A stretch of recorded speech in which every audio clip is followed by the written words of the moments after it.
আজকে আমার গীতা পাঠের 29 নম্বর শ্লোক শুরু করতে চলছি, তাই সবে একবার বলুন হরে কৃষ্ণ কৃষ্ণ কৃষ্ণ হরে হরে, হরে রাম রাম রাম হরে হরে।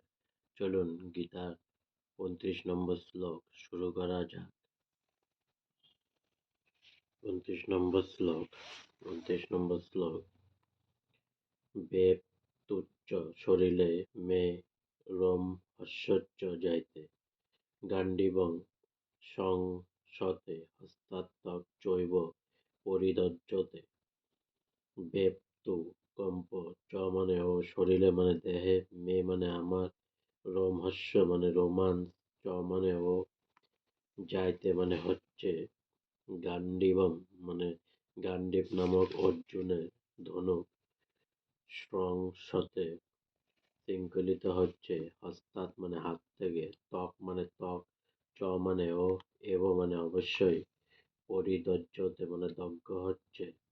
অনুবাদ: আমার সর্ব শরীর কম্পিত, রোমান রোমাঞ্চিত হচ্ছে, আমার হাত থেকে গান্ডীব খসে পড়েছে এবং ত্বক যেন জ্বলে যাচ্ছে। তাৎপর্য: শরীরে কম্পন দেখা দেওয়ার দুটি কারণ আছে এবং রোমাঞ্চ হওয়ারও দুটি কারণ আছে।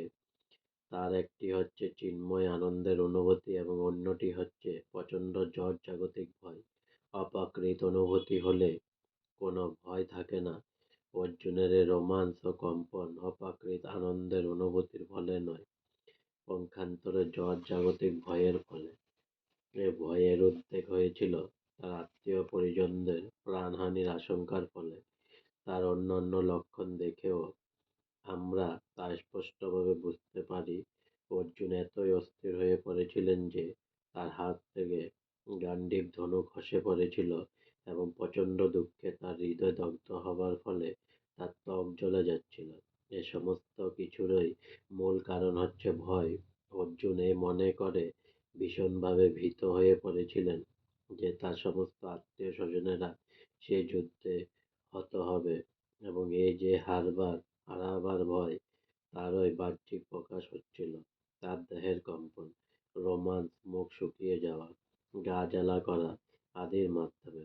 গভীরভাবে বিবেচনা করলে আমরা দেখতে পাই অর্জুনের এ ভয়ের কারণ হচ্ছে তিনি তার দেহটিকে তার স্বরূপ বলে মনে করেছিলেন এবং তাহার দেহের সম্বন্ধে যারা তথাকথিত আত্মীয় তাদের হারাবার শোকে তিনি মুহ্যমান হয়ে পড়েছিলেন।